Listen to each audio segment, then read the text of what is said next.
Good evening. Welcome all to you out there. We can't see you. It's a pity, but we know you're there. And at least having this event online means that we're able to reach out to those of you who don't live in London, which is very exciting. I'm Catel Pinchon, the head of writing at CityLit. A few words about Late Lines for those of you who are not familiar. Late Lines is a spoken word event which the writing department runs every term. And tonight, as usual, we have an exciting lineup of writers for you. They will be reading poems and prose, non-fiction, flash fiction, children's writing, you name it. This will be followed by a 5-minute break, after which there will be a Q&A with the wonderful Elena Lappin. And I can say this wholeheartedly as Elena is my tutor, so I'm really excited to hear her read tonight and share insights on her writing experience. My colleague Ian Tucknut will be interviewing Elena after the readings and break. Ian is the head of School for Humanities and Science, and before we start tonight, he's going to say a few words. Hello, Ian, and see you all in a moment.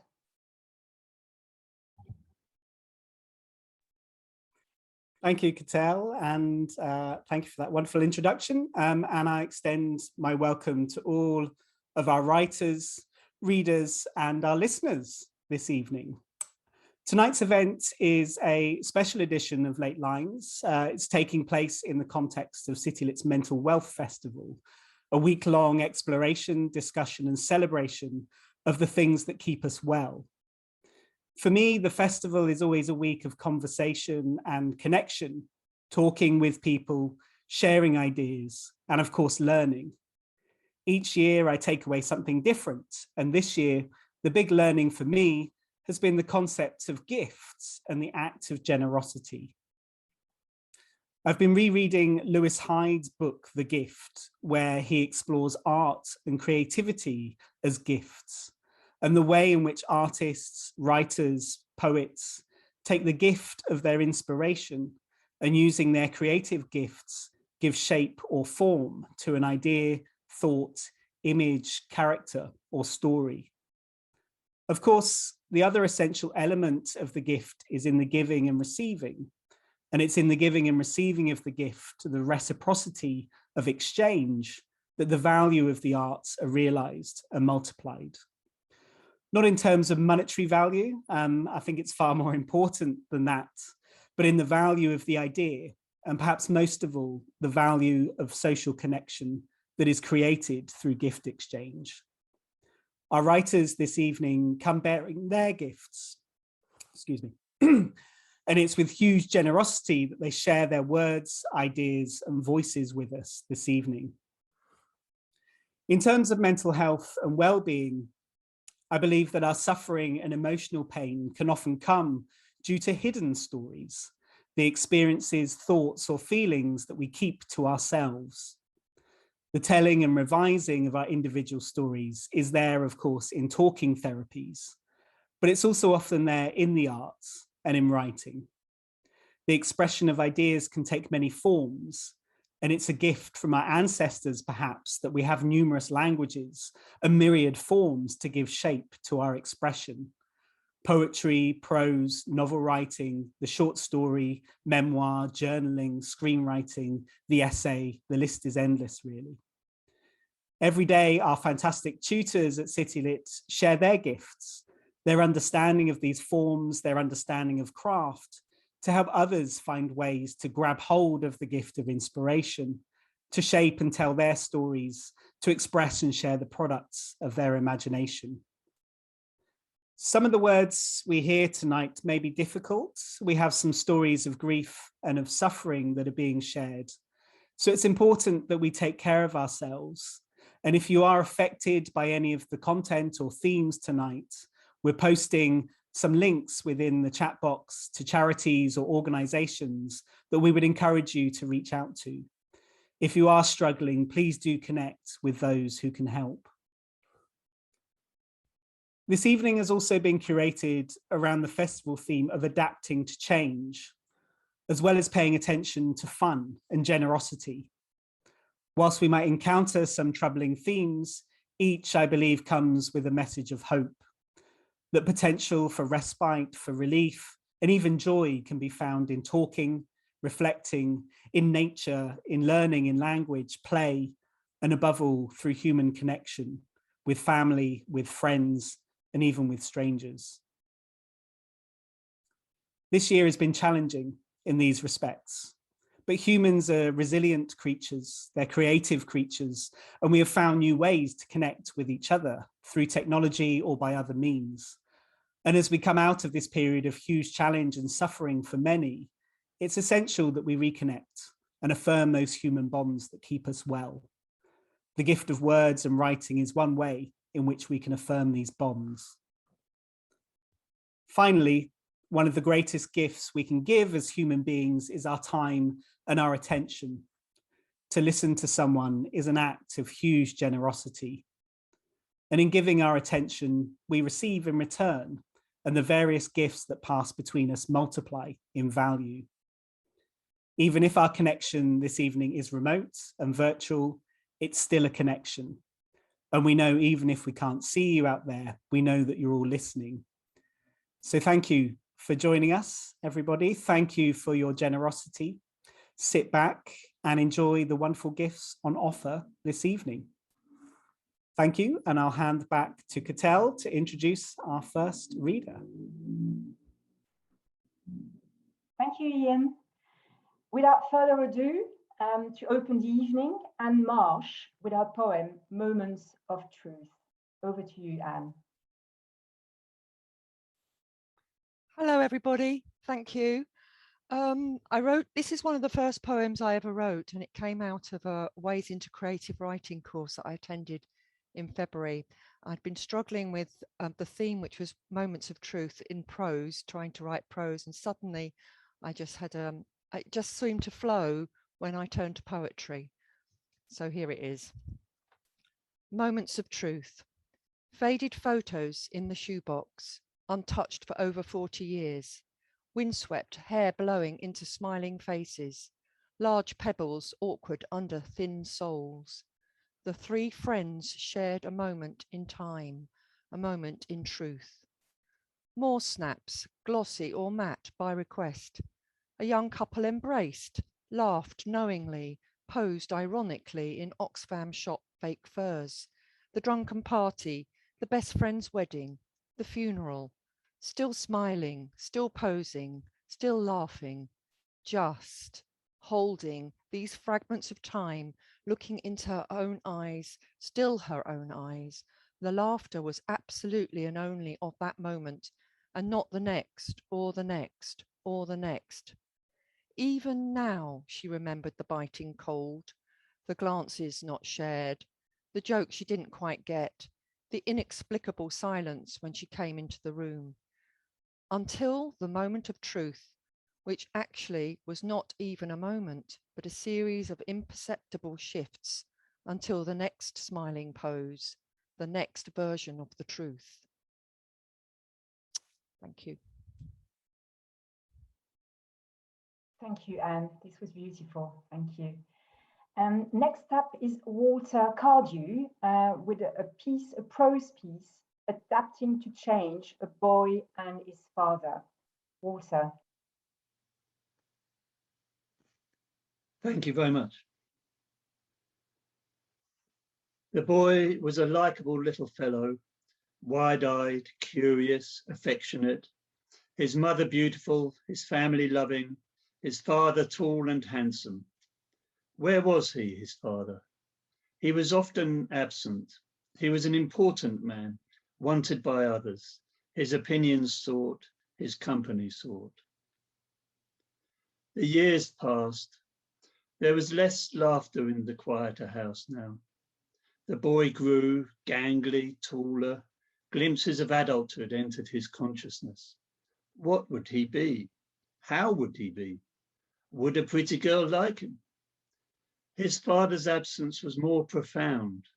He seemed almost like a visitor when he was there. Then the boy found himself accompanying his father on the walk to the station where a train would take his father away. not away on the outward leg of a journey from which he would return, but away on the return leg of his journey to his new home.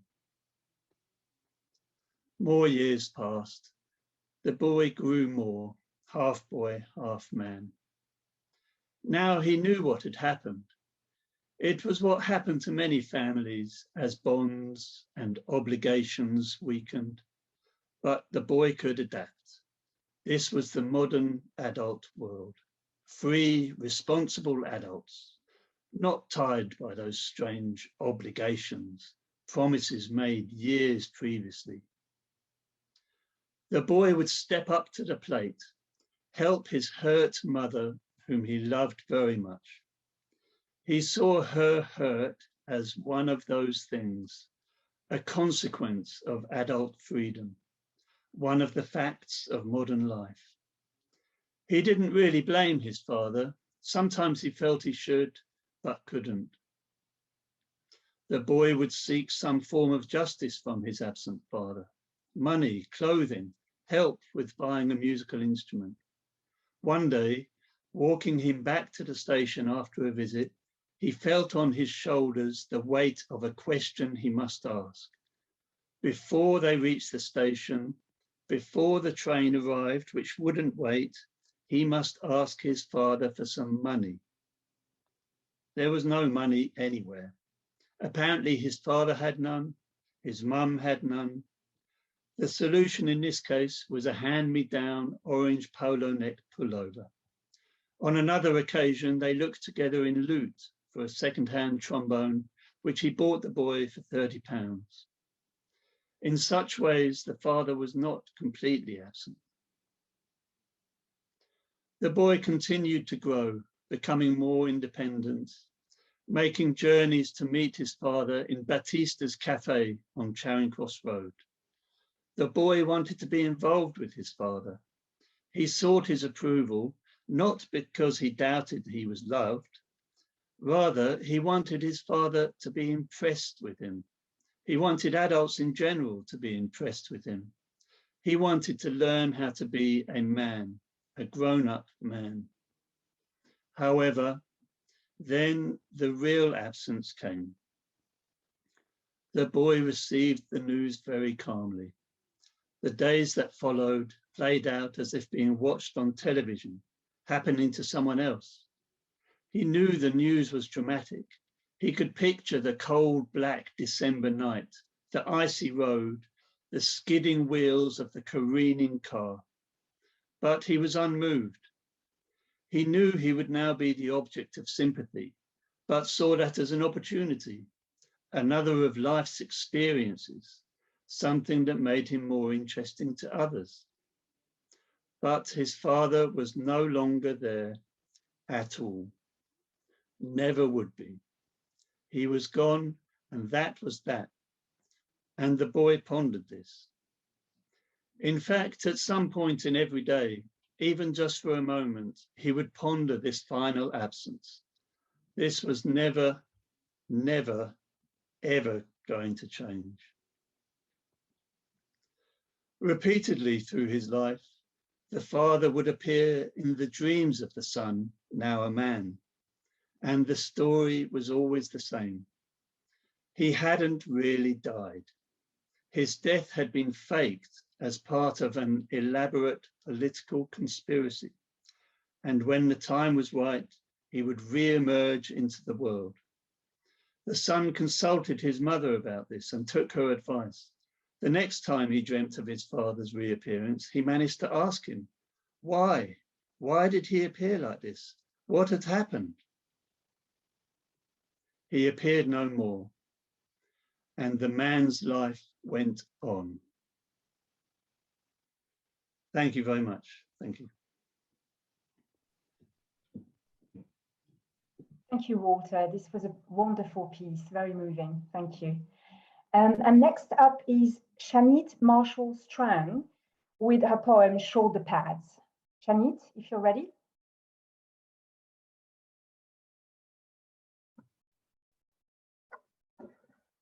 Hi, everyone.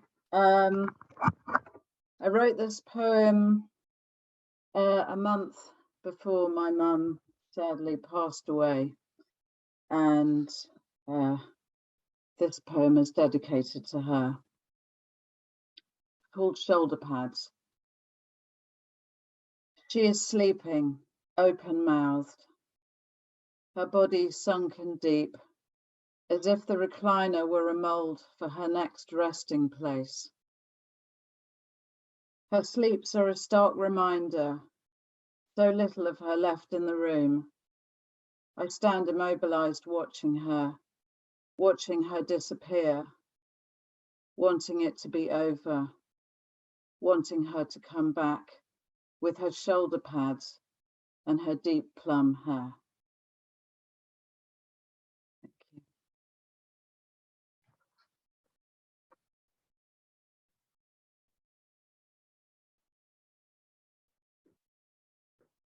Thank you, Shanit.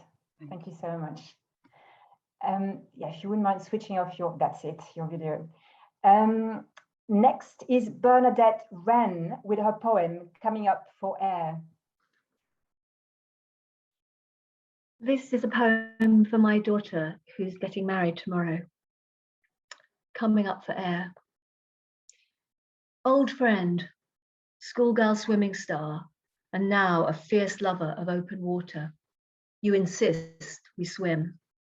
So we stumble down to the fracturing tide, floundering on a stubborn stretch of longshore drift, all our attention on the furious shoreline. Breaking water dragging over unforgiving stones. Daughter, you're away again, and I'm longing to resist the weighted drop, the deep descent, the chords of life mislaid, the vessel run off course. And then and under, submersion is pain, then rapture. This thrashing, it's bedlam. I'm blinded and upended, the breath in my throat caught tight before I joyfully break surface, still robbed of air, but grasping at the chance to breathe anew and use this tumbling back to light, to glimpse afresh that girl, my only daughter, to feel an astonished reverence for all she is.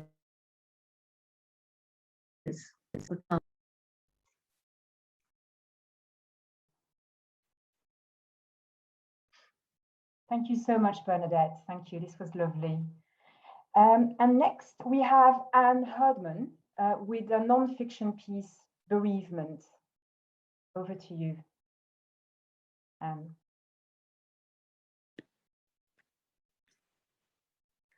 Hello, everyone, and thank you. This is an extract from a larger piece of non-fiction that I'm writing and which I hope to get published. The book covers the time when I worked as curator of a prehistoric cave in the southwest of France. It's a confluence of prehistory, cave art, nature and culture. And this piece is called Bereavement. Creating rituals for the dead and around death is meant to be a signifier of a civilization. The final departure of a beloved affects each of us in different ways, yet it is always a disruption, a new orientation. A close connection has departed from the surface of the planet forever. This realization, when it hits, can hit hard. Grief appearing and disappearing like a shaft of light on the sea, triggering responses and entangling emotions, sometimes trawling the past whilst trying to understand the future. Bereavement can be a strange creature that lurks and lives within and without. Emotions that have lain dormant for eons can emerge like a dragon from a cave, sending the earth rumbling, caving in beneath the feet, destabilizing the center.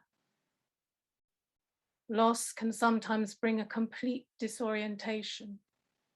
It can even carry a slight mania, provoking strange and rare decision-making.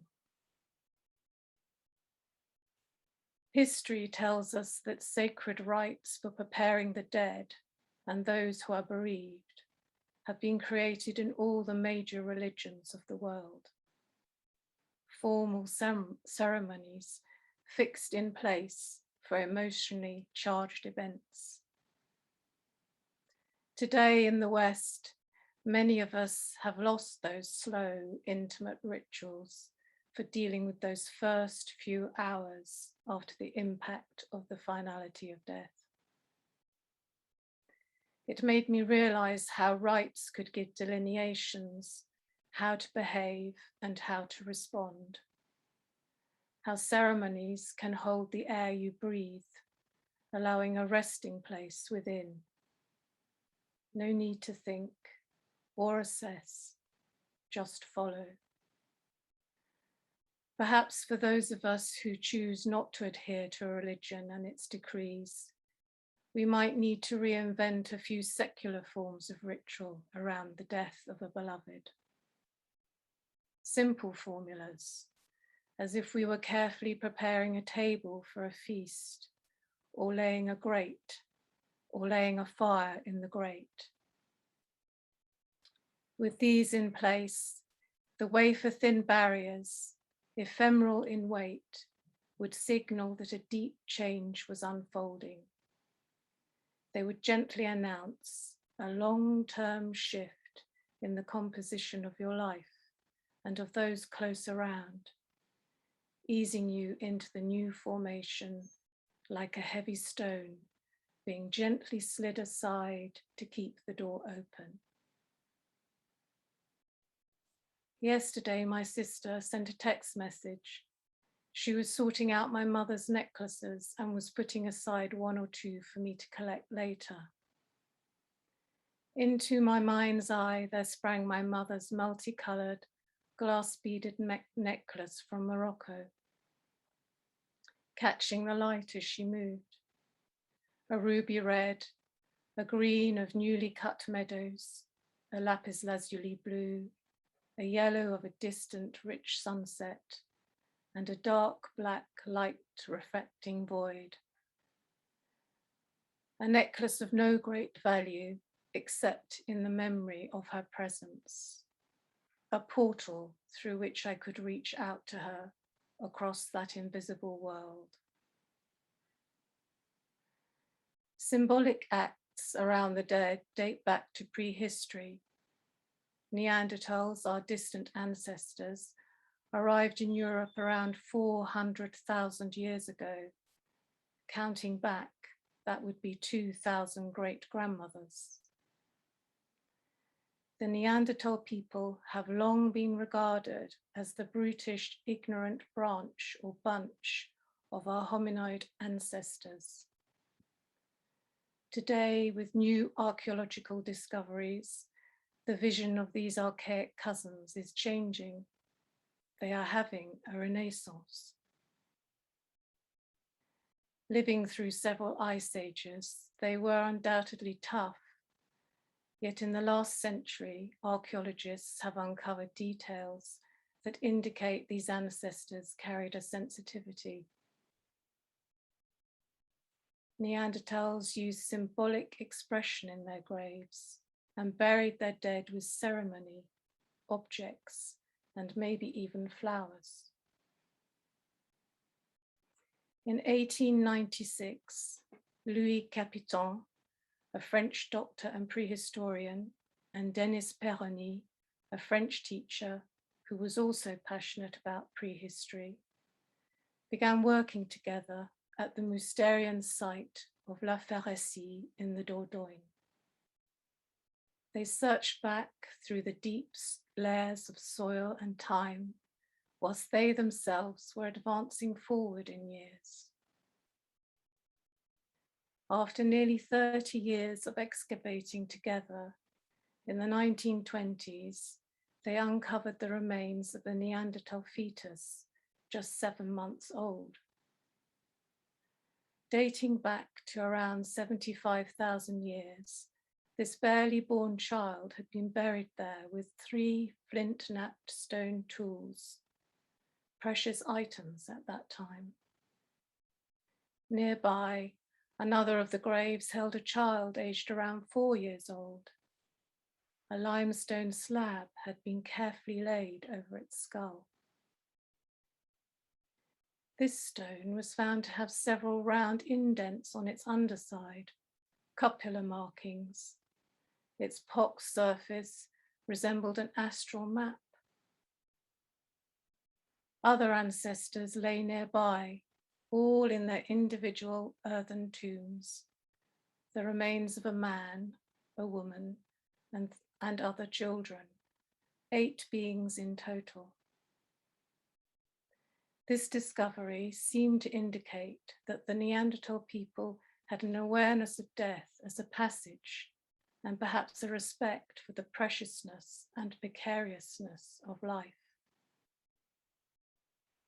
This uncovering of the past suggested a culture and the beginnings of a belief system, what we might call a civilization.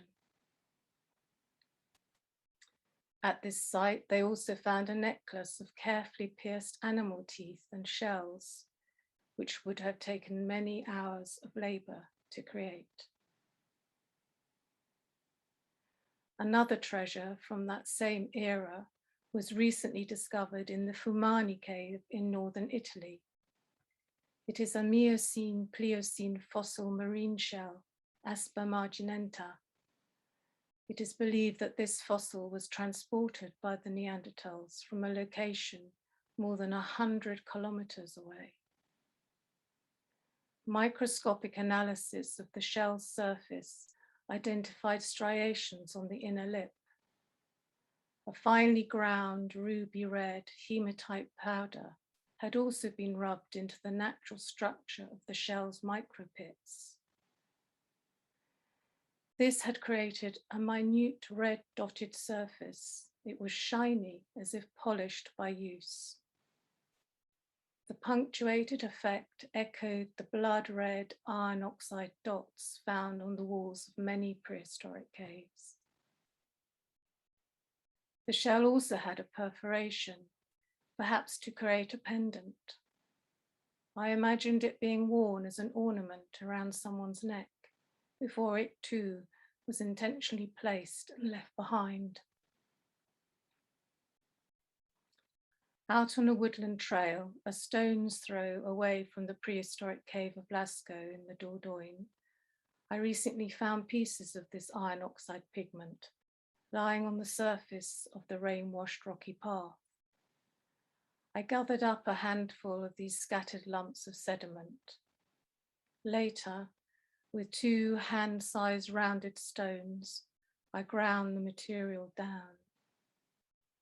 The red pigment gave way easily to the pressure and formed a soft, malleable powder, silky to the touch, haptic. I caught the scent of iron, blood, fertility, life, and the afterlife. Thank you for listening. Thank you, Anne, for this moving piece, beautifully read. Thank you. Next up is Michelle Grieve with a prose piece called Leaf. Michelle. Thank you. Leaf is adapted from a longer piece of work. It's a collection of personal essays entitled The Tumbleweed Girl. And they explore my experience of adoption trauma and how Mother Earth rooted and raised me. The wind was urgent. I could tell this by the rabid flailing of the huge willow standing guard by my hospital window. Spurred by gusts of portents, her silverfish leaves sporadically darting in all directions as if receiving sudden blasts of electric shock treatment. Yeah, that went on here. But this was a Condé Nast flavour of Bedlam. A private facility, the communal areas were of their original imposing Victorian nature, while the bedrooms did their best to present as a luxury hotel. This pretense subtly exposed only by the doors that could never be locked. Economic divide can be witnessed no more clearly than within the mental health offerings of a country. I was lucky. Included in my family's private health cover, I had been an inpatient at this hotel no less than 3 times, during which I witnessed many a patient discharged when the sterling ran out, regardless of their mental state. Sanity costs. Hey, it's lunchtime, you need to head to the dining room. Nurse Bradshaw was not unkind, just disinterested in a ward full of young women who thought they weren't thin enough. A sturdy lass who always kept a glass screen between herself and the patients. Not cold as such, rather a little like those chilly summer evenings when the temperature plummets and you feel justified in expecting just a tad more warmth. Stoic in my grey Parker Knoll chair, a response eluded me, as if morphed into the statue Mélancolie by Albert Giorgi. I was utterly empty, and that was the point.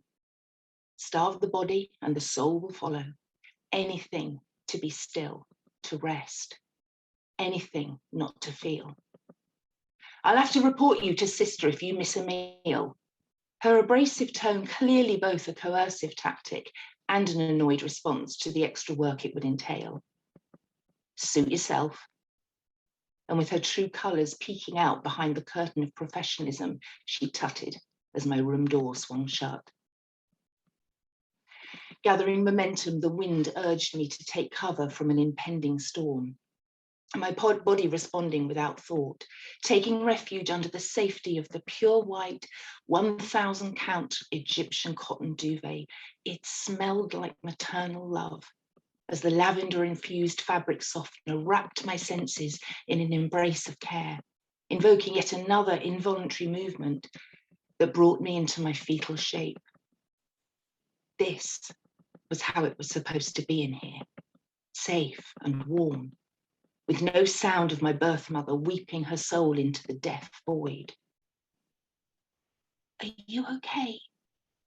Ah, the velvet tones of care. My counsellor Lucy was a good woman, and she had come to check on me with her genuine heart. Can you come out and have some lunch? Even just a little bit? For all the letters after her name, even she still thought this was about the food I did or didn't eat. If I stay still, maybe she'll go away. I'm going to go away now, but I'll check back on you after lunch. And with still no response from me, she crept away. The closing door released my breath along with a tsunami of tears that appeared with such force it consumed me in its surge. Raging within its current, a voice reached me. Don't come out. Stay really still. Keep quiet. It's not going to go well for you out there. I don't know how long I remained, regressed in this belly of safety. Long enough for the winds to calm and the sun to offer me her dusk. I did contemplate it very seriously. Maybe it was just time to let night fall. I was 22 and utterly exhausted with life, and really not sure how much fight I had left in me. But no, I made a conscious, quiet decision to remain. I chose to live. Having ceased the endless and fruitless attempts to starve my fear, I had the opportunity to see it. Monsters are always more frightening when they lurk in the shadows. I could now face my demon, name it. It was called change. My nemesis, synonymous with a real and present danger to life.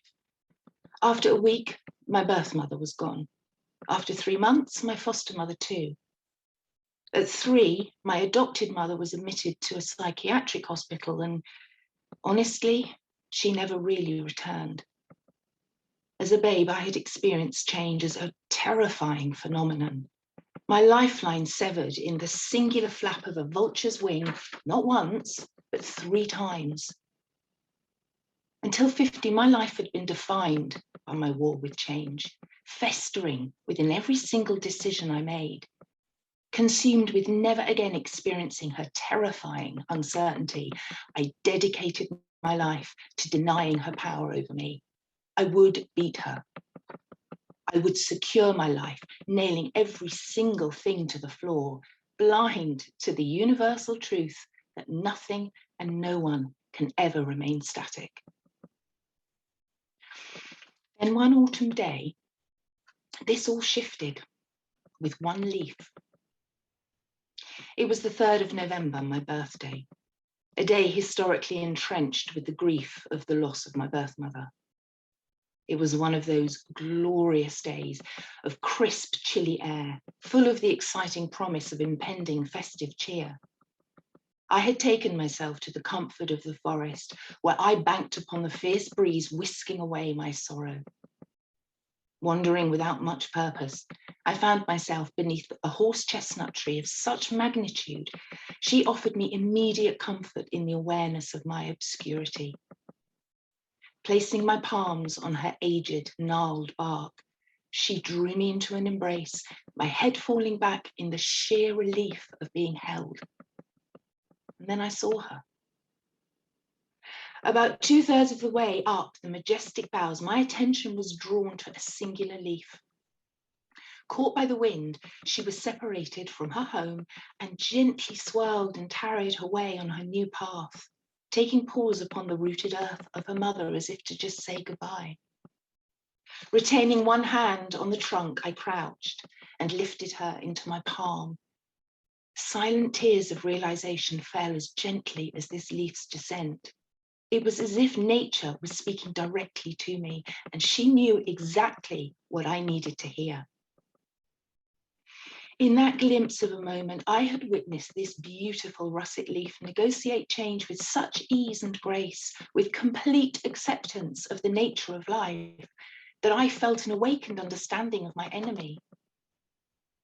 Change will always occur. It's just the natural order of things. It's how I choose to negotiate it that determines her impact on me. I am no longer a helpless babe in arms. I have agency. Everything has its season. Accepting change means I live in alignment with life now rather than in constant fear. I can finally breathe. I released my precious leaf to continue on her journey, but I visit the forest during each autumn to experience this profound reminder gifted by the oracle of negotiating change, Mother Earth. Thank you.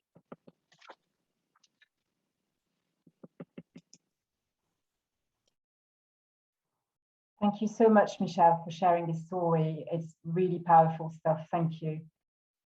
Next, we have Pam Pellen with her short story, No Picnic. Pam. Thank you. Thanks. Good evening, everyone. This is a piece which is based on 2 exercises that I did in my Developing Your Creative Writing course recently, and it's called No Picnic. The drizzle held off, so the picnic went ahead as planned. They brought their own chairs, directors for Toby and Leon, garden fold-ups for Melisha and Michael, festival portables for Rose and Sabrina, plus 1 starter, 1 main, 1 pud and 1 drink to share. The team sat in their habitual pub quiz circle beneath the landscape trees, overlooking the artificial lake. Frankly, it was all a bit of a palaver as far as Rose was concerned. Sabrina said Rose needed to get back out there and socialise, but the hermit lifestyle of the lockdown months had suited her. She knew where she was back at home with a boiled egg and the dog. Some of their picnic stuff was mind-boggling. What was wrong with crisps, cheese sandwich, club biscuit, can of Coke? Her kids had survived on that for years. Everything was so dutiful. Take it in turns to talk, pass the sanitizer, compliment. She felt like one of those nodding dogs you used to get in cars. Wonder if you can still get them. Maybe in a charity shop. Eventually, of course, someone was going to ask her how she was. There was only so much pandemic scaremongering or self-appointed expertise that they could come up with. Rose flexed her memory muscles and tried to remember the most recent preoccupations of each of her fellow quizzers from last month's Zoom. If she diverted them with enough inane pretend interest questions, maybe she could prevent any intrusion. Sabrina was doing her kindly, here for you, head inclination now as well. That was never a good sign. Meanwhile, the morose fast food family, chomping and chewing in their Skoda Octavia back in the car park, stared out at her like smug fat pigeons. Together, they watched as a hooded figure on an electric scooter, wearing a tiny crossover sports bag, went whirring past. An apparently ownerless Labrador lolloped off its lead to squat centre field. Rose looked at her watch. Mercifully, a strong wind developed, then a few drops of rain. Pacamac time. The man-made lake even mustered a slight ripple. The trees swished around overhead as several plastic cups and bits of cutlery went flying. Such a shame they had been defeated by the weather, they concurred. Sabrina grimaced as she watched Rose push a plastic carrier bag of recyclable picnic waste into the nearest dog poo bin. Sanitising at pantomime level, Rose presented her best cheerful resignation smile. Of course, she knew that Sabrina was aware she had not particularly enjoyed herself, but was hoping that getting Rose out of the house was at least a start. And perhaps it was.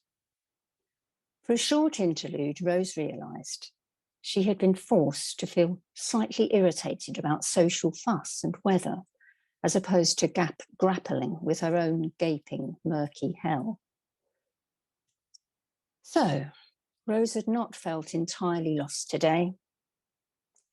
She got lost when she was a child in a department store in Canada when they were visiting relatives, in her 20s driving solo for the first time in London's East End, and once as an older, supposedly settled matriarch on purpose in the crowds at Notting Hill. But that was just a few minutes of feeling fearful or disorientated, and the last time was exhilarating. She was not lost in the way that she might go missing today. And she could get lost so easily. Lost inside that deep, dark trough of unknowable, where there used to be routines, assumptions, expectations. It was irrational to still be worrying about getting older. Getting older is good. It means you're surviving. But it was rational to worry as well. Rose knew that she could not bear to part with the people that she loved. Thank you. Thank you so much, Pam.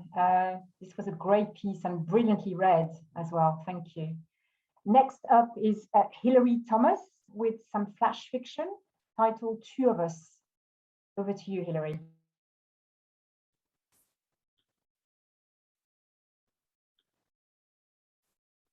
Okay, hello everyone.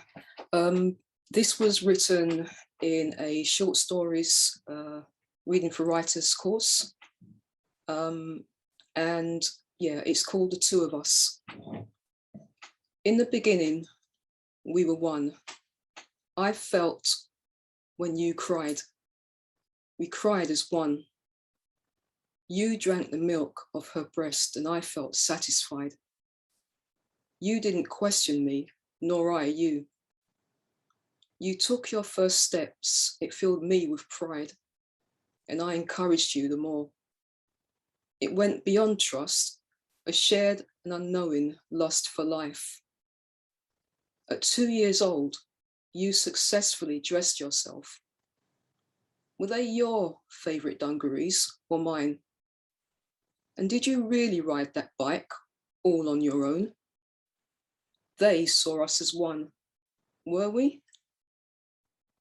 I remember when we started school, I urged you to run ahead, forget her for a minute or two, the toys and the colours, the other children clearly having fun. But you stopped in your tracks, reminded me of the unfamiliar ahead. Together, we conquered the fear. You did as I thought. We leapt from primary to secondary school. We made friends easily. You followed them everywhere, bought ice cream instead of school lunch. I went hungry for the afternoon. Were you too? I found it hard to concentrate. You played the fool instead of work, threw paper aeroplanes with messages. I tried to tell you not to send that last one. Watched your hands as you scrawled the words with an HB4 pencil. I'm in, I'll do it at break. Things went swiftly downhill then. They decided we had to go. A reckless danger to self and others, a danger to self. Parental permission not required. I blamed you. You blocked me out, head-butted walls and punched through windows. We slept at this new place. You refused to get up at 6 a.m. We missed breakfast. We were told to run in the rain, and you did. I wished you hadn't. We had to put our own tents up. You refused and slept without cover. I stayed awake. My mind ticked, ticked, ticked. I'm the voice you hate. You're the body I wish to change. Selfish rage. Thank you. Thank you, Hilary. This was powerful stuff indeed. Thank you so much for sharing. Next up is Roy Lockett with Little Thetford August, his poem. So this is a poem I wrote this August in a friend of mine who lives near Ely and has a garden there. And I think in terms of the wealth you talk about, you can derive a great deal of wealth from gardens and just sitting in. So this is called Little Thetford August. Warm from the midday sun in the blue astonishment of a vast Cambridgeshire sky, the alloy case of a solar light provides a basking site for a wide-winged dragonfly. My shadow touches it, and it rises in elegant flight, circles slowly, settles again on the warm metal. A brown butterfly spreads its wings in the sun. Hoverflies feed on verbena. Jostling bees load up on pollen. High above, house martins hawk the summer thermals. Finches and tits skirmish for nest building materials. The sun reflects yellow light from the canopies of oak and sycamore. The pond dozes under thick green algae. A white horse canters across a paddock of new grass. Traffic whispers from the A10. An old biplane buzzes through the tissue of clouds. Far away, a greater Anglican train hums past huge cereal fields. I turn back to the hoverflies. Thanks for listening. Thank you, Roy, for sharing. Thank you. Very evocative. Next, we have Roy. Could you switch off your camera? Sorry. Thank you. No worries. Next is Missy Billy D. Lewis with her poem, children's poem, Fingers and Thumbs, Off We Go.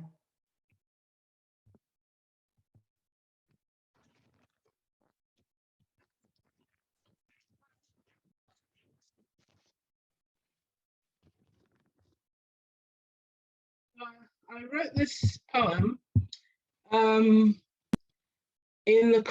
Andrew Wheel's children's poetry class. He gave us different subjects to write about, and this is what came out in one of them. So, fingers and thumbs, off we go. When I was 10, I remember I went inside an aeroplane. This feeling was so unique, it made me dance and tap my feet. I had a ticket, a passport with my picture and my name. I stood in a queue. I didn't know what else to do. 'Twas exciting, twiddling my fingers and my thumbs. I caught the eye of my lovely mum. She smiled so sweet and graciously, saying, "We're about to take off like a bumblebee." This feeling was so unique, it made me sing and flap my feet. When I got closer in the queue, a lady reached out saying, "Howdy do."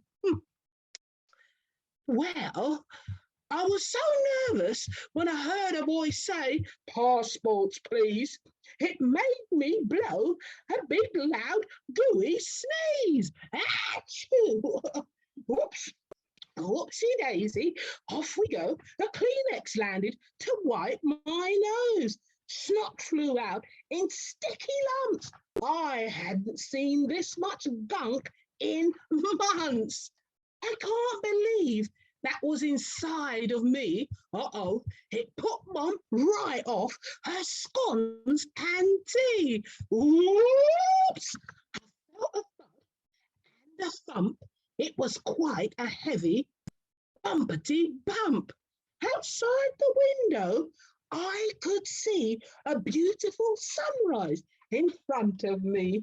We landed close to an apple tree, the same colour as the bumblebee. This feeling was so unique, it made me smile and stamp my feet. Oh, when I was 10, I remember when I went inside an aeroplane. How I wish I was there again, twiddling my fingers and my thumbs at the airport with my lovely mum. Can you believe it? I'll be 11 soon. I wonder if Mum and I will ever fly to the moon. Thanks, everyone. Bye.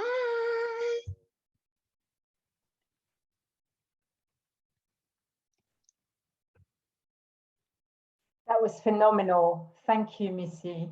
Such brilliant stuff. Thank you. Next is David Perry with his poem Fun. David. Hello, everyone. Yeah, here's my poem called Fun, and it's about just that. Windy wind whistles, flying past, he flew, flung, flying. Where he was once was. He was going, gone. He was free, falling, wheeling, wee, squealing, spinning, spun. He screamed, sung. He was there and gone again and back again. He was way, way, way off. He turned around and back around. He went up, and down, down, down, down to the ground and back up and once more around. Yes, he is having, and yes, he has had, and yes, he will have had fun.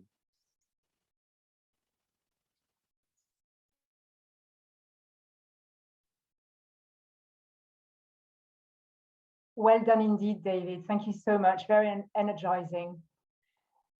Next and last, we have Helen Lom with a children's writing, Where is My Home?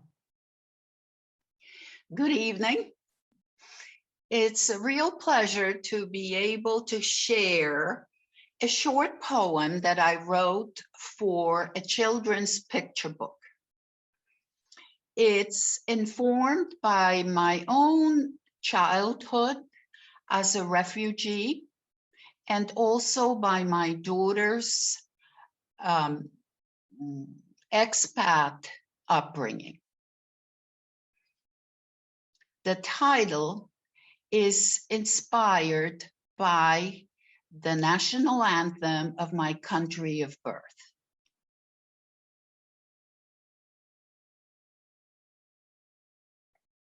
Where is my home? Where is my home? I don't know. Is it the country where I was born? But I don't live there anymore. Is it the language I speak? But I speak more than one language today. Is it where I first went to school? But I have gone to so many schools since then. Is it where my family lives? But so many of them live far away in countries I don't even know. I feel out of place. I feel I don't belong. I watch the stars scattered across the sky at night. They sparkle in the darkness and hide when daylight comes. But I'm still here on planet Earth, asking questions. And then the answer comes. I have been looking in the wrong places. I have now found the right one. Planet Earth. We are all passengers. Our planet travels through the universe in space and time. Brothers and sisters, so diverse yet so similar. Let us reach out to each other, take care of each other, be kind to each other, like a big family that we are. Let's take care of our beautiful planet together. Let's keep it, nurture it, love it, not destroy and abuse it, like a flower that we water every day. Planet Earth is where we all belong. Our home, our only home, my home. Thank you very much.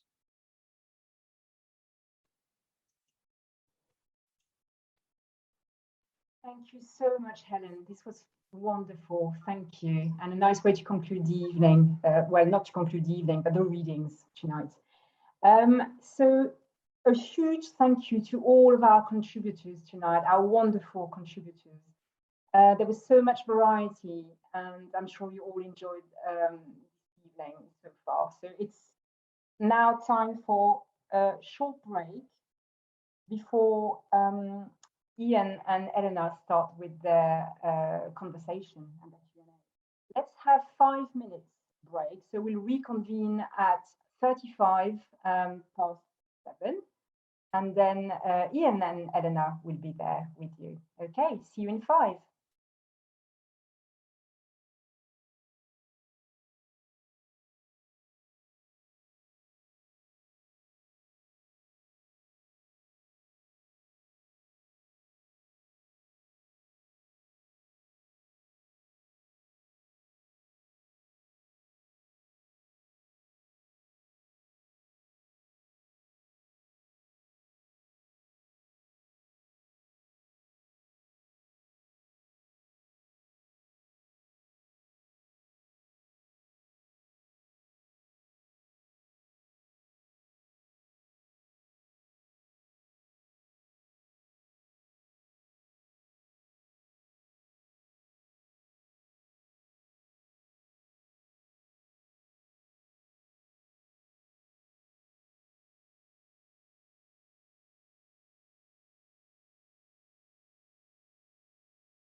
Good evening and welcome back, everybody.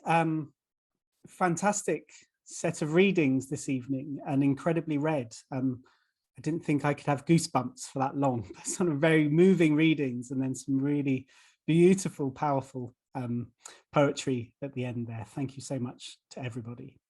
Well, it's my pleasure here to conclude our evening with a discussion and reading from our special guest, Elena Lappin.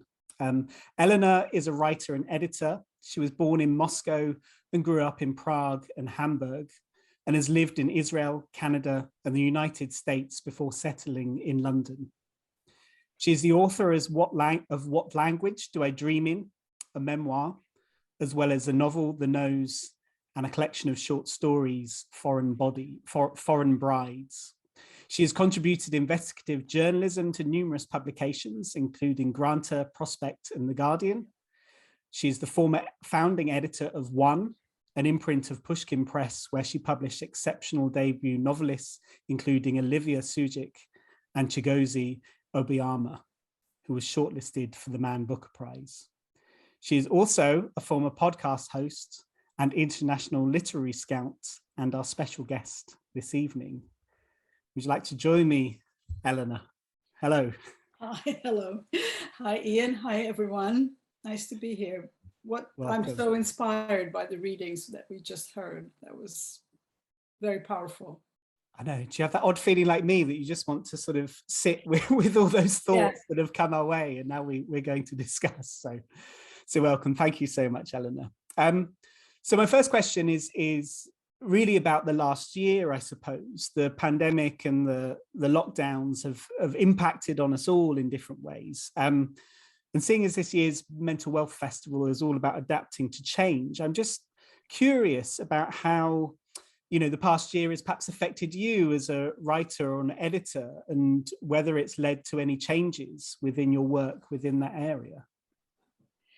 Well, actually, it made me take a step back, and instead of doing a lot of active work, I kind of threw myself into gardening, which was very weird. My garden used to be just very kind of average, nothing special, but suddenly it became, quite lush and interesting.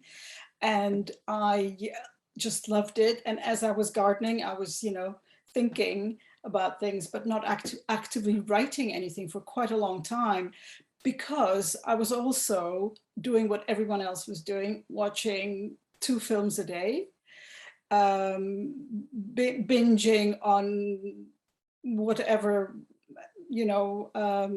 I could find that would be really satisfying. So for example, for me, Schitt's Creek was a genius way to binge many, many evenings. And reading. So, for many years, I've had to kind of set aside my love of reading in order to be able to read professionally. So as a scout, as an editor, as a book podcaster, I had to read. I mean, it's a lovely duty to have, it's an extremely pleasant obligation to have, but you do end up reading books that you have to read that are happening now. But I found myself going back in time and really wanting to go back to books that I used to love, or authors that are no longer current, but I felt like rediscovering. So I kept buying secondhand books from various weird sources, and just living in a strange kind of time bubble that seemed to be all my own and kind of like separate from the world. And to be honest, I enjoyed it. It's a strange thing to say, but there was a lot about this lockdown that was such a way of slowing down and just focusing on the freedom to do what we want in that, limitation that was imposed on us, that I actually enjoyed it. Yeah, thank you for sharing that. I had a similar experience. Well, as you can see, my gardening was indoors. It's behind me, but it's sort of that feeling that there were elements of enjoying it, and that gift of time I found sort of was quite powerful at times, not commuting and things like that, and sort of making time to read. I can really share those thoughts. So Yeah, interesting stuff. I'm one of my readings at the moment, I'm currently reading your memoir, What Language Do I Dream In? And I believe when we were discussing the other day, you said that you came to City Lit as a student originally. I think you said you were studying a language class. And then thankfully for us, you've joined us as one of our teachers within creative writing. So obviously language and languages are really important to you. So I wonder if you could tell us a little bit about your relationship or your attraction to language and languages. So you're right. I came to City Lit originally as a student of Chinese, of Mandarin, because my son in lockdown married a Chinese girl. And when she told me that her mother in China was studying English in order to be able to communicate with us when we would ultimately meet, we haven't yet, I said to myself, well, I better reciprocate. And so I started learning Mandarin at City Lit, and I just loved the experience of, you know, suddenly being in a group of lovely, complete strangers who felt like old friends and doing something really wonderful. So that's where that idea came from, to also teach, but not a language, but something that I can really teach, which is writing and things related to that. Languages are a part of my biography, really, because I was born into one language, grew up in another, and then I learned a few more along the way. In my family, the family that I come from, there are several writers. So I'm one of them, but each one writes in a different language. Or wrote, because my mother is no longer alive. And it's very strange to put it that way, but to us it was natural because of all those migrations that our family has been through. And depending on who stayed where for how long, one or another language then became the dominant or the acquired, let's just say, mother tongue. And I also, since childhood, I just loved languages. I loved learning foreign languages. And whenever I heard one, I wanted to know it. And I realized that when you listen to a completely foreign language, you suddenly pick up things that after, you know, hearing them a couple of times, they no longer seem foreign. And that's really stayed with me since childhood. So I came at the age of 3, I came from Russia to Prague, where I really grew up. I never really lived in Russia. And I remember till now what it was like to hear language around me that I didn't know. And I didn't say anything at all in that language until I could do it perfectly. So it took me a few months, and then suddenly I was speaking fluent Czech. Because it's that very quiet sort of acquisition of a foreign language that I think is learning a language by sort of complete immersion, which if you immerse yourself in a foreign language, that's the best way to learn it. You learn to think in that language. And I really do believe that speaking different languages also means thinking in different languages in different ways. It's like being slightly a different person. So that's my love of languages. And yeah, it's always stayed with me. That's fascinating. I was slightly taken aback by, you know, it took me a few months to learn the language. I 2 years of A-level in German, and I still can't pass with that, really. So that's incredible, and really, you know, fascinating, that journey you've had and the movement between not only countries but through the languages. Do you, when you read, do you read in different languages, or do you have a preferred language? Yes, I actually, when I was a child, you know, maybe I was just starting to read at the age of 6 or 7, and my father told me, I don't know why he told me this at such a young age, but he told me never read. He was a translator himself, but he told me, if you can read something in the original, read it in the original, never read the translation. It's never the same. Coming from him, that was quite, you know, interesting, but that's really stayed with me. So if I know a language, I will always prefer to read the book in the original. But obviously that cannot apply to to a lot of things. Yeah, thank you.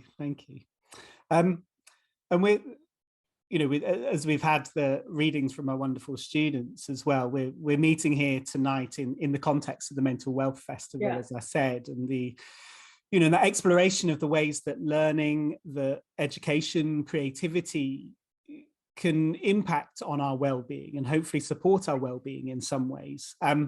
Whenever I talk to artists or writers, about this subject, they often say, well, writing for pleasure is one thing, but, when you're a professional writer, not necessarily conducive to well-being or positive mental health sometimes. So there's obviously those pressures there. So I just wondered whether you had any thoughts or reflections for you on that relationship between writing and well-being. I do actually. Obviously you have something on your mind or something is troubling you and you sit down and you kind of write it out of your system. That's therapeutic, but that's just for yourself. But actual writing, which is meant to be read by readers, is never therapeutic. I really don't believe in that. Of course, you do kind of arrive at some kind of, I wouldn't call it catharsis, but something, happens at the end when you're done with it and you feel that you've achieved something and you've maybe solved a problem, a narrative, has helped you understand something. But that's not therapy. That's a completely different process. So writing is hard. It is a struggle. It is torture. It doesn't make you happy. But if you're a writer, not writing makes you unhappy. So you are between a rock and a hard place, and a very hard place. And it's very interesting, actually. In my class, I asked my students literally last night to do a little exercise in class to finish the sentence that begins with, "When I'm not writing, I am." And I was hoping to hear all sorts of things. And almost every single one of them said something to the effect of, I wish I was writing. I'm thinking about writing. If I'm not writing, I am planning on writing, and so on and so on. So that is the mark of a real writer. And so you can't escape it. But is it a pleasure? No. Is it satisfying when you have a response and you're out there talking to people about what you've written and, it has landed in the world? Yes, it's hugely satisfying, but the actual process of writing can be fun sometimes, and, it should be. But I think it's a combination of joy and torture. Sorry, that's just my real view. No, I agree. All the best things are, I think, a mixture of joy and torture, I think. But I think it's important. It's sort of, but from a well-being perspective, I believe, looking after ourselves takes work as well. So there's that element. And I understand sort of writing and creativity is very different, especially, and I love that idea as well about sort of the, that need. It's a must. It's a drive that we have. And again, I can concur with that. I think of the, I have to write or I have to create in some way, and we'll potentially find that means that works for us or the type of creative we are, perhaps. But if I can just add something to it, the sharing of your writing, having readers and having a response to your writing, that is very, very good for your well-being and for the well-being of those readers. That is ultimately what we're aiming for. And that, I think, actually really happens a lot at City Lit. I really see that, that kind of support, mutual support and understanding for other people's writing and making it better through feedback. I love that process. That's really wonderful, actually. So that, if you're talking about well-being connected with writing, the sharing of it is definitely therapeutic. Yeah. And I wonder whether it's to do with, the type of audience, I suppose, that safe space, perhaps of a class or something where it's safe to share and you get that encouragement from others. There's a different feeling there. I can imagine sort of in a professional context, and reviews and things, it can be a bit of a challenge. So perhaps moving on to that idea, from reading your biography, there's a lot of strings to your bow. You do quite a lot of things, but of course editing and publishing is part of your sort of work that you do, and you've published some incredible novels over the years. So I just wondered if you could tell us a little bit about, your process there, your process of reading manuscripts, or what you look for, perhaps. So as a publisher, editor, acquiring manuscripts is a very interesting thing. It's not a science, it's not a precise science, it's a gut feeling. So I open a manuscript and I know within the first paragraph, I can say whether it's me, whether it's something I can connect with, and whether it does what it wants to do. Sometimes authors have huge ambitions and they try to realize them, and you can see the intentions, but they're not working, they're not really there. And the manuscript doesn't have to be perfect at all. It can be something that needs a lot of work, but you sense, it's literally a gut feeling. I have no better way to describe it, that this is the real deal. And then I don't care where it came from or what it's about. It has to have that special something, and I have to feel it and I have to connect with it. And I also have to immediately sense that many, many readers will connect with it. So that was my, and then beyond that, because my imprint was actually focused on debuts, so all my authors were debut authors, and these were their first novels. And that was hugely exciting, to have a manuscript that is the first, baby of that very, very talented author, and then to work with that author. And my approach has always been to give them as much constructive and essential feedback in order to rewrite in places, and sometimes in a lot of places. But I always say that the ultimate decision rests with the author himself or herself. They have to know what they want. And my role is simply to accept their decision, but to give them my best advice. And that is a very interesting cooperation. That collaboration between editor and author is really, really fun. Basically, the editor should be actively involved, but completely invisible in the final product.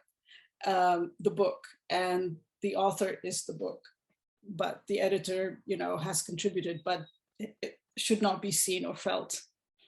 So that's how that worked. Does that answer your question, or is that? Yeah, fascinating.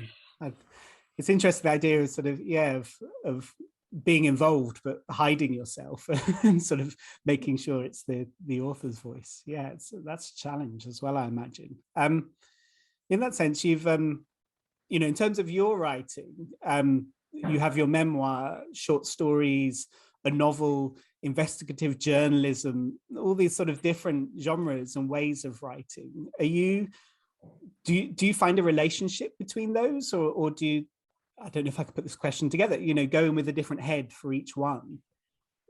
Well, I never intended to write a memoir. I was just thinking about writing fiction and the occasional journalism and some nonfiction, but I kind of fell into that memoir situation because something happened that was just too much it was so big that I could not write about it. But it would not be my natural thing to do. Today, I can say that I actually enjoy doing both, having done it, having struggled with that memoir for 8 years. It took a very long time to do. Today, I would say that I'm actually currently working on another memoir and a novel, kind of simultaneously. So it's just whatever happens to interest me, and some material works perfectly well for fiction and other things have to be dealt with as nonfiction. But the approach is actually extremely similar, in fact the same. You have to have good narrative structure, you have to write it clearly, you have to feel free to express everything you want to. within that framework, and it just has to work. It depends on the material. So if I have a thought that needs to be written as nonfiction, in a nonfiction format, then that's the decision I will make. But I would say most things that interest me as topics for writing are in the direction of fiction. Yeah, because I think fiction actually gives you the ultimate scope to deal with reality. So you have the freedom to go in any direction, invent anything you want, but that truth that you invent is actually, you invented, but it's very real. Fantastic. Which is a contradiction, but that's how I see it. Contradictions are good. I like that. Yeah. So it's interesting what you're saying there, you know, with your memoir, and it's, you said something so big happened, it had to be written. So, you know, a question I know we often get from students or from our audience is, you know, where do you find inspiration? So it seems that inspiration might be quite complex with some of your writing, is that it's a need and a draw, really. But I don't know, did you have any thoughts about inspiration? Are there particular things that inspire you or trigger ideas for writing? No, Ian, inspiration is a complete misnomer. It's just a really simple idea, something that grabs you and doesn't let you go. And it can be a dream, it can be a feeling, it can be something quite sort of simple. It always starts out small with me, and then it evolves, you know, wherever it may go. But it doesn't start out as a complex, you know, nuanced idea. It really doesn't. It has to feel like a story. I think that's how I would put it. You know, it has to feel like a good story, whether it's fiction or nonfiction. And a good story is all we really want. Indeed. I end on that thought. I think that's great. Well, you know, thank you for inspiring us with these ideas. I'm just conscious of time, really. Do you have a little moment just to conclude our evening to share some of your writing or give us a little reading? Yeah, are you sure? I mean, do we have time for a tiny bit? Please do. Yeah. Okay. So my memoir is called "What Language Do I Dream In?" This is me on the cover with my father. And when I was 47 years old, I got a phone call from an anonymous distant relative who I never knew existed, who informed me that my father was not my father and that my biological father was somebody else entirely. And then almost 10 years later, I have then, you know, connected all the dots and figured it all out and written this book. So what I'd like to read is actually a little bit from a chapter called "Follow the Languages." It's towards the end of the book. I am a reluctant memoirist. My curiosity about the lives of others is endless. My need to reveal anything about my own, almost non-existent. But when I found out that my life story was in fact rooted in a web of invisible connections, I became interested in unearthing the buried threads linking them all. In my case, the well-known saying, "follow the money," could be replaced with "follow the languages," as each led to another world. To explore them all and to understand how they became intertwined would be to reveal the narrative pattern of my life. It felt more like a series of concentric circles than a linear narrative, each circle encompassing almost invisibly the people whose lives had shaped and affected mine. I became so involved in analyzing this narrative habitat, I almost forgot my main reason for visiting it: to unearth all the secrets my parents and grandparents had erected around our lives like a wall of concrete. My own life was somewhere behind that wall, in the shadow, almost as a shadow, of others. Without my presence, their stories were literally all over the place, without an arc to hold them together, and without an interpreter to explain their meaning. This, it turned out, was my role. My cosmopolitan life was not just my personal slice of multicultural chaos. It gave me the tools to translate the past into the present. I can more than understand all the strands in my complex family makeup. I can feel them too. That's what language really is, a way to feel reality in a certain way, distinct from others. If I could gather all my key relatives, dead or alive, in one room, lock the door and make them talk to each other, I would be the only person who could really explain every single one of them to the others, let alone understand their various languages. That's enough.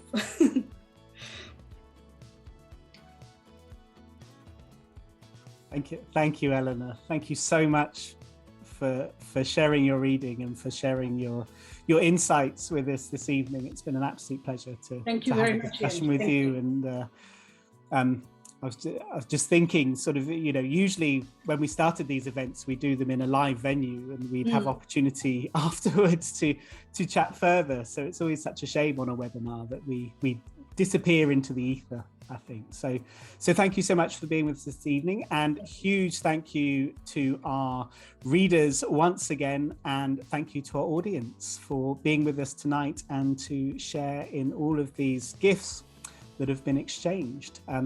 Enjoy the rest of your evenings, and we will see you later. Thank you so much. Thanks. Bye.